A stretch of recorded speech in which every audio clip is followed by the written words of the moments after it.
sashen Hausa na Radio France International ake saurare kan mita 16. Azima Bashir Aminu.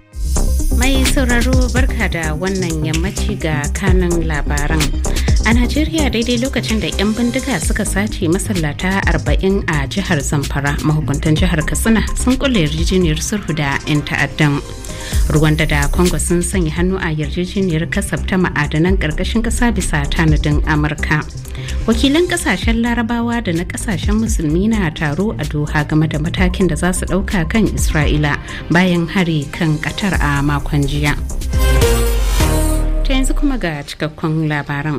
Karamar hukumar faskari ta jihar Katsina da ke Najeriya ta bi sahun yin sulhu da 'yan bindigan da suka addabi yankin domin samun dawwammamen zaman lafiya. Wakilin Aminu Sani Sadu na ɗauke da rahoto a kai. Kacalla Isa ya kwashi garwa. Ɗaya ne daga cikin 'yan bindigan da suka halarci zaman sasancin na jiya Lahadi. Allah da kanshi ya faɗa wa laqad karramna bani Adam, Allah ya karrama ɗan Adam. Mu a kama zubar da jinin mu, ku yi tunanin za ku zanna lahiya, wallahi ba za ku zanna ba. Kowa ya mai kan shi kiyamar laili kuma mu tsaya mai majunan mu adalci. To ko me ya warware sasancin da aka yi a baya ya kuma bambanta shi da wannan? Ga dai abin da Ado Aleru ke cewa. Abin da ya janye wannan sasanci wani yaro na ɗan ɗana aka kama. Wannan sasanci tunda ake sasanci jama'a ba su taɓa haɗuwa irin wannan haɗuwar ba. Insha Allahu rabbi wannan ya ɗore ba ma faskari ba jihar Katsina gabaki ɗaya. Dr. Bala Hussein Abdullahi daga jihar Katsina na cikin waɗanda suka halarci zaman. Shi wannan sasancin da su daga cikin al'ummomi suke ta ikirari za a yi, waɗanda aka zalunta aka hana dukiyoyinsu da waɗanda suka rasa rayukan 'yan uwansu, su kuma wani irin sasanci za a iya yi musu. Domin in ba a yi haka ba za a iya producing wani form of banditry ne nan gaba. Da Tehuza Getso mai sharhi ne akan al'amuran tsaro. Ni abin da na ɗauka wannan soki burutsu ne kawai aka yi, abin da za a kira da yaudarar kai. Abin da ake kira da sulhu ai shine sai ya zama an ajiye makamai. 'Yan bindiga dai na ci gaba da kai hare-hare a arewa maso yammacin Najeriya duk da sulhun da ake samu a wasu jihohi. Aminu Sani Sado, Katsina, RFI Hausa. Sai daidai lokacin da ake wannan sulhu can a Katsina akalla masallata 40 'yan bindigar suka sace a wani masallaci da ke gidan turbe a karamar hukumar tsafe ta jihar Zamfara da safiyar yau Litinin, harin da kai tsaye masu ruwa da tsaki ke ganin ya kawo ƙarshen yarjejeniyar sulhu tsakanin 'yan bindigar da mahukuntar wannan jihar. A baya-bayan nan ne jihohin Katsina da Zamfara suka rungumi tsarin kulle yarjejeniyar sulhu tsakaninsu da 'yan bindigar da suka addabi jihohin arewa maso yammacin Najeriya.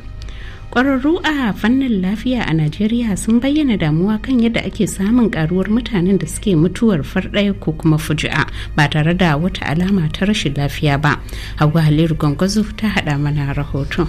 Duk da cewa babu kiyasin adadin mutanen da suke mutuwar farɗaya daga hukumomi a Najeriya, amma rahotanni daga mabambantan wurare da aka tattara sun tabbatar da samun karuwar ire-iren mutuwar. Binciken da jaridar Daily Trust ta gudanar ya gano yadda a watanni 9 da suka gabata, 'yan Najeriya da dama kama daga ƙanana da tsofaffi cikin su har da sanannun mutane da masu rike da mukamai suka yi mutuwar fuji'a. Mace-macen ya kuma ritsa da ɗalibai da 'yan kasuwa da malamai da manoma da 'yan wasa da jami'an gwamnati. Ƙwararru a fannin lafiya da dama ciki har da likitocin zuciya sun ce irin wannan mutuwa na faruwa ne sanadiyar wasu cutuka da dan adam bai san yana da su ba, da rashin kyakkyawar rayuwa da kuma rashin samun kulawar gaggawa a lokacin da ya dace. Ƙwararrun sun baiwa 'yan Najeriya shawarar su rika ɗaukar alamomin jin ciwo da mahimmanci tare da mayar da hankali kan kula da jikinsu ta hanyar zuwa asibiti domin a duba lafiyar su lokaci zuwa lokaci domin gujewa faruwar hakan. Wasu daga cikin likitocin kira suka yi ga gwamnati da ta rage farashin wasu daga cikin magunguna na cutukan da idan mutum na dauke da su suna iya kai shi ga yin mutuwar farɗaya.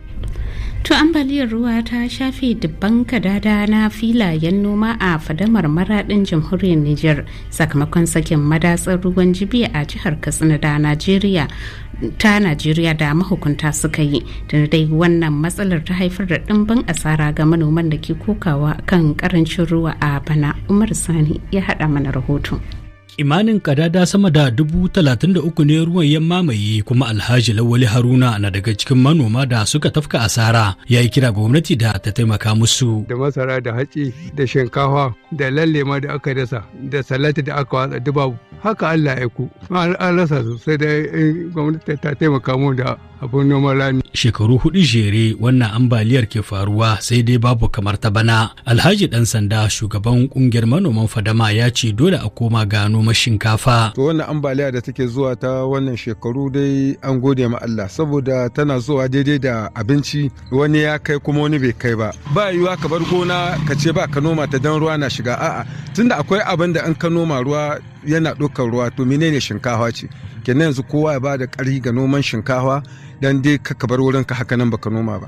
Sai dai ruwan da muka gani bana dai bamu taba ganin su ba a Maradi.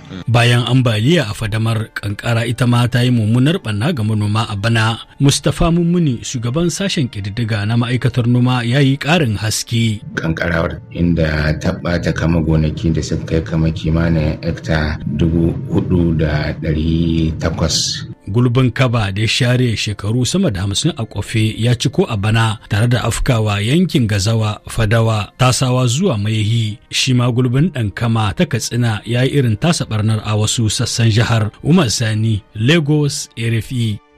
ta kungiyar kare haƙƙin ɗan adam ta Human Rights Watch ta ce fararen hula 50 ne suka mata a Burkina Faso a hare-haren ta'addanci 3 daga watan Mayun wannan shekarar. Tana mai buƙatar gwamnatin sojin ƙasar ta ƙara azama wajen kare rayukan fararen hula. Michael Kudusan ya haɗa mana rahoto.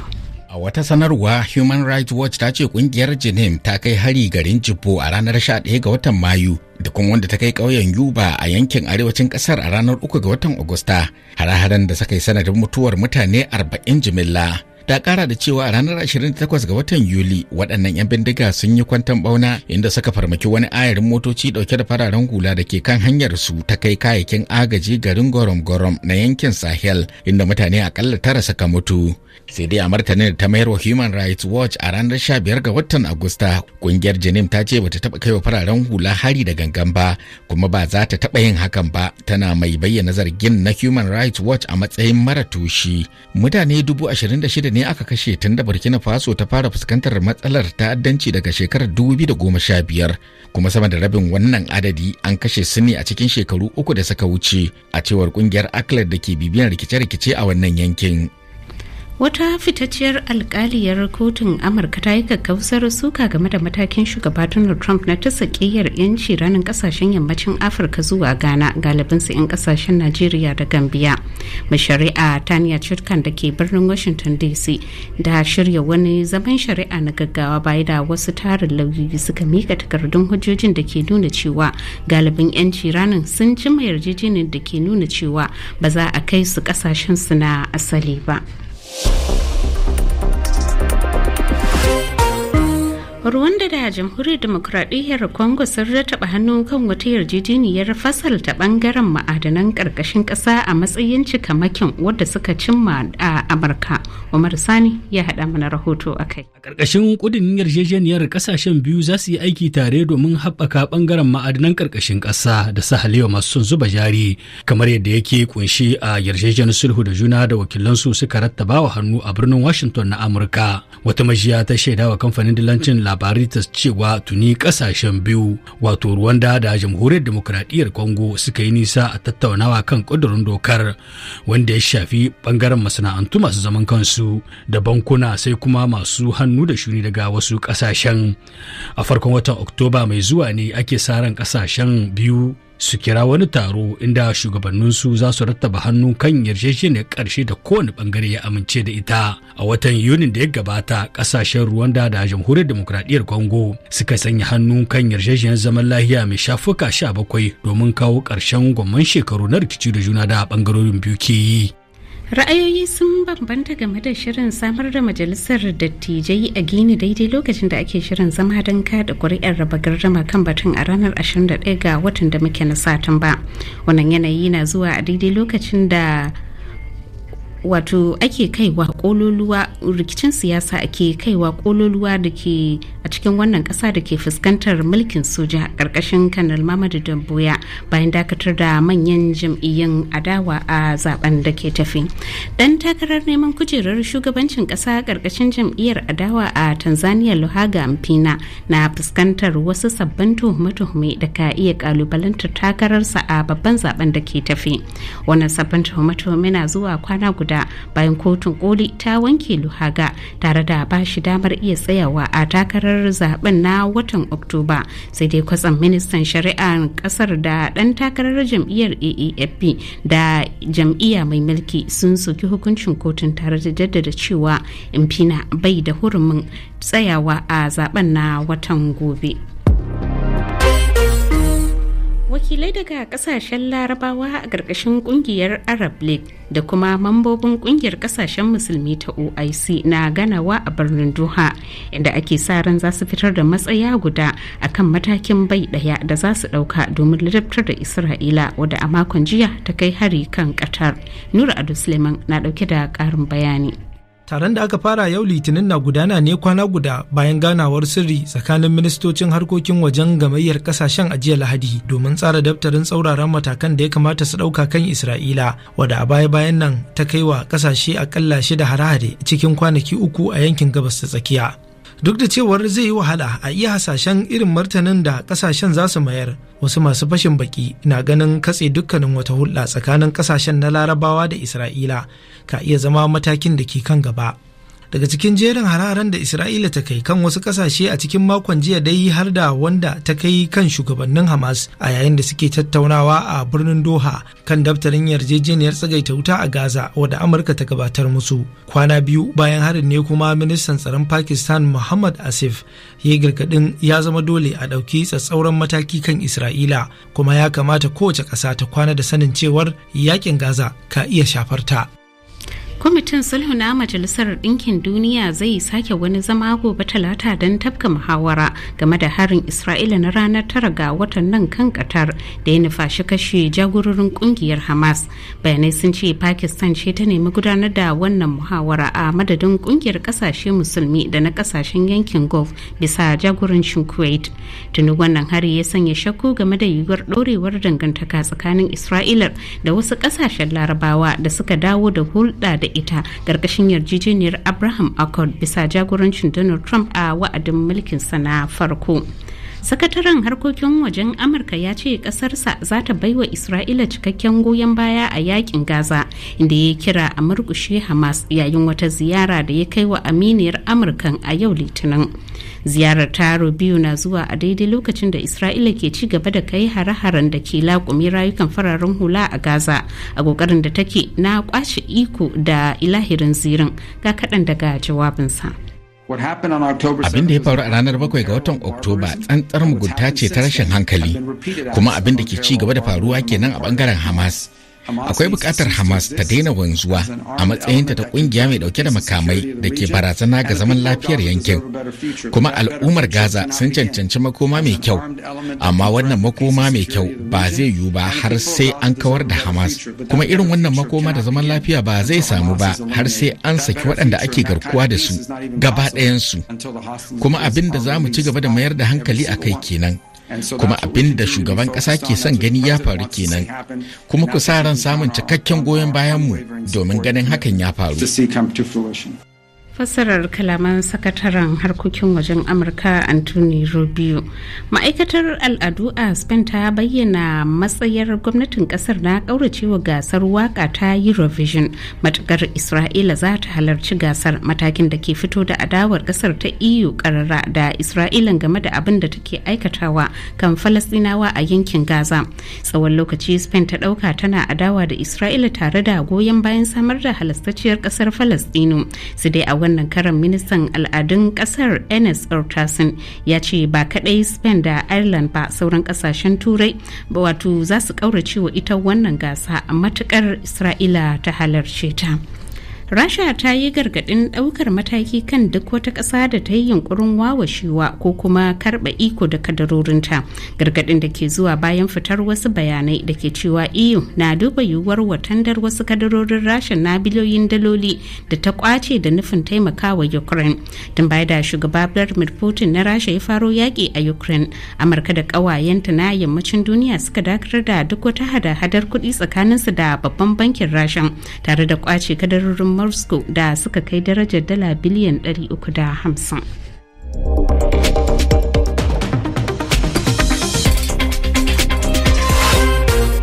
Kuna sauraron labaran daga nan sashen Hausa na Arafai.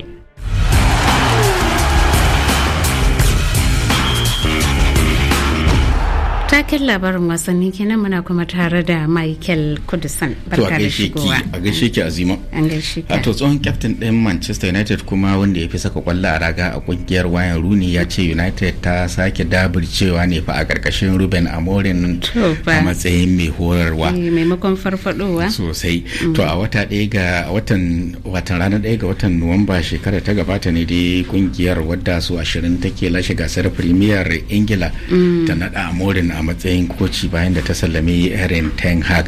To amma yanzu sama da watanni 10 da nada wannan mai horarwa na kasar Portugal bai nuna alamun zai iya farfado da kungiyar ba. Ni ina ganin Michael anya Manchester United ba tana bukatar Van Nistelrooy bane ba? To tana bukatar mutane irin su Van Nistelrooy wanda za su yi horarwa da kishi in ba kai ba ni guri kawai. To amma sai United ta nuna alamun kamar watan tana ma dora laifin rashin nasarar ta akan Onana alamun haka bayan ba shi kadai bane dan wasa a wannan fili. To ko a jiya Lahadi sai da United din ta nuna gazawa inda Manchester City ta same ta yi mata raga-raga a wasan hamayya da saka buga watan ta saka mata kwallo 3 da nema kenan. To wannan nema yasa Rooney ya ce duk da cewa yana goyon bayan United ba zai iya cewa akwai ci gaba a wannan kungiya ba a karkashin Ruben Amorim. Wala Allah sai dai ko ci gaban mai haƙa rijiya. Sosai can kasa ba. To Real Madrid watan zamu lika kasar Spain kenan inda Real Madrid suka ce za su dauka kara akan jan kati da aka baiwa dan wasan su watan Dean Huijsen kenan a wasan da suka doke Real Sociedad 2-1 a ranar Asabar ta gabata kamar yadda wata majiya daga Bernabeu din ta tabbatar.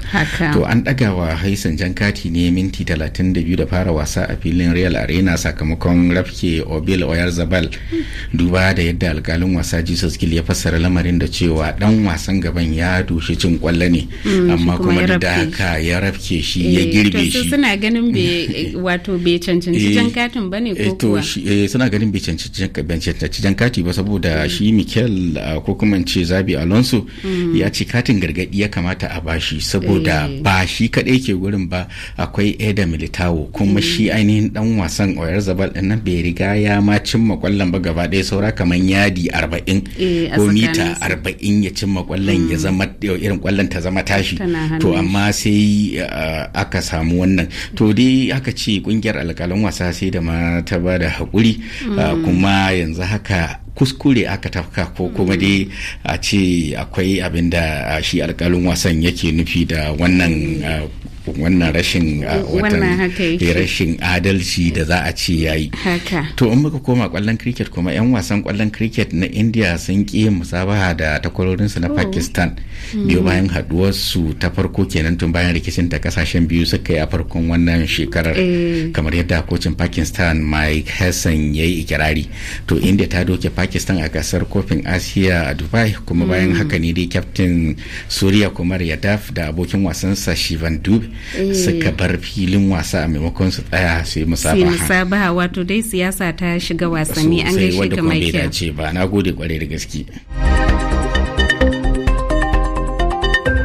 Ajiyar sai sharhin jaridu inda muke tare da Nasiru Sani, barka da isowa. An gaishe ka. To a sharhin jaridun da zan fara ne da jaridar Washington Post ta kasar Amurka inda ta wallafa wani labari da ke cewa gwamnan jihar Utah da kasar Amurka Spencer Cox kenan ya bayyana cewa mahukunta na ci gaba da ganawa da 'yan uwan Tyler Robinson wanda ya kashe wannan Charlie Cake yayin da yake gabatar da wani jawabi a wurin taro. To ana gabatar da bincike da shi da budurwarsa da ma sauran 'yan uwansa domin hakikance dalilin da yasa ya aikata wani aika-aika. An samu dalilin za a iya mai sassauci kenan ko kwaya abin yake. To shari'a sabanin hankali. Jaridar ta Washington Post dai ta ci gaba da cewa gwamnan Utah din ya bayyana cewa duk da cewa ba iya hakikanci dalilin da ya sa ya aikata wannan abun ba to amma ɗaya daga cikin dalilan shine akwai bambancin aƙida irin na siyasa.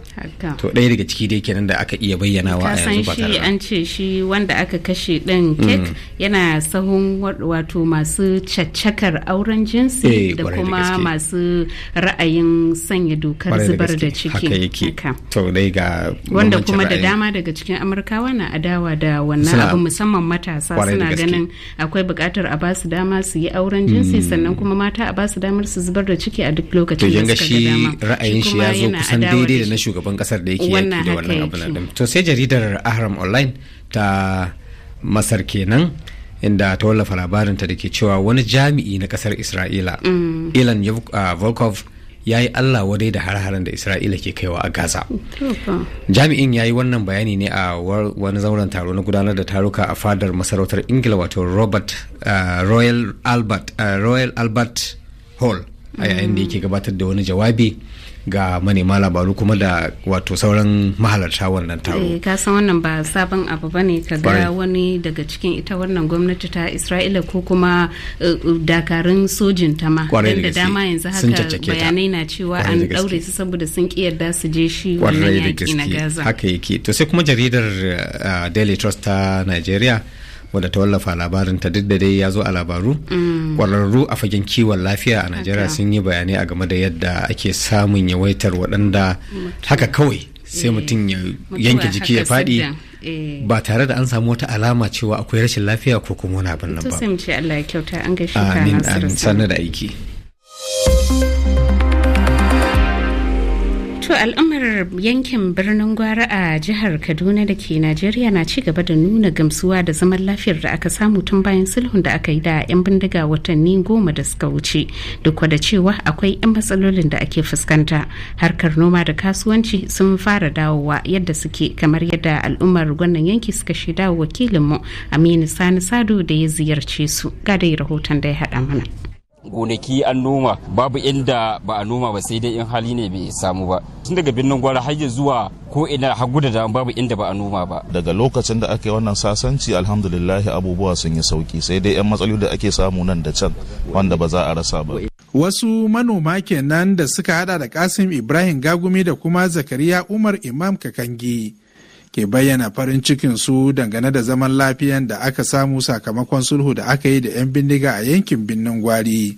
Alhaji Muhammad Juli, ɗaya ne daga cikin jagororin al'ummar Fulani, ya ce sun gamsu da wannan sulhu duk kuwa da cewa akwai 'yan matsaloli da ake fuskanta. Muna murna, muna godiya ga Ubangiji, amma akwai abubuwa da ka biwa da ba mutum ya taho kasuwa zai koma sai abubuwa su faru sai a kwanta mai a kashe shi.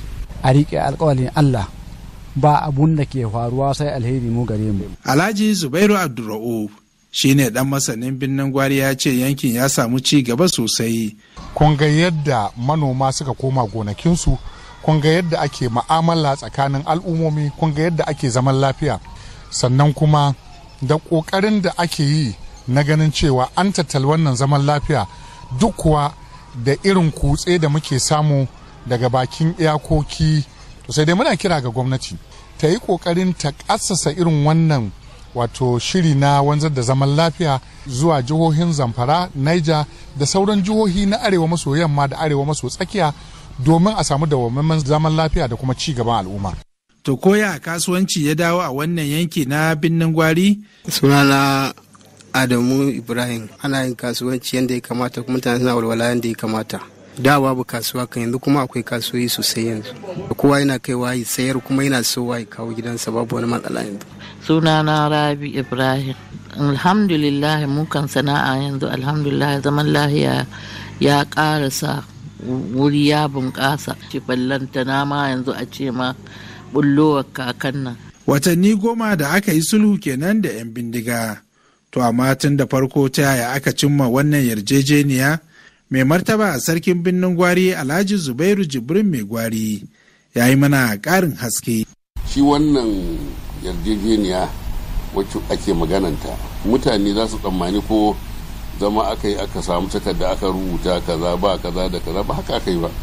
Mun zanna ne muka fuskanci juna, kowa ya gane.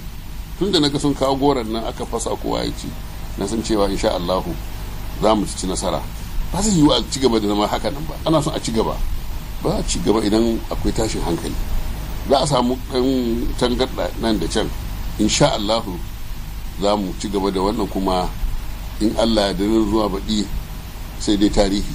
Yankin Birnin Gwari ya samu ci gaba sosai tun bayan wannan sulhu, sai dai rashin layin sadarwa da rashin kyawun hanya na cikin abubuwan da a yanzu ke cewa al'ummar yankin tuwo a ƙwarya, kuma suke kira ga gwamnati da ta duba musu waɗannan matsaloli.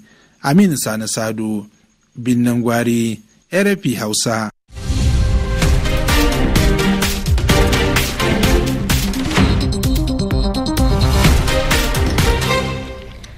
a cikin makon da ya gabata ne likitoci masu neman kwarewa a Najeriya suka gudanar da yajin aiki domin nuna rashin amincewa dangane da yadda gwamnati ke jan kafa wajen kin biyan su haƙoƙinsu. To sai dai baya da aka fara biyan su wasu daga cikin haƙoƙin, litinin sun dakatar da yajin aikin tare da baiwa gwamnati ƙarin makonni 2 domin shafe musu hawayensu. Dr. Uzairu Abdullahi shine shugaban editan mujallar wallafa labarai ta ƙungiyar likitocin da suka yi yajin aikin, yayi wa Abdulkarim Ibrahim Shikar ƙarin bayani dangane da abin da suke bukata. Na farko akwai abin da ake ce ma Medical Residency Training Funds, wanda likitoci masu karatun horaswa na ƙasa gaba ɗaya muke amfani da shi wurin biyan kuɗin jarabawa da kuma wasu kwasa-kwasan da muke yi.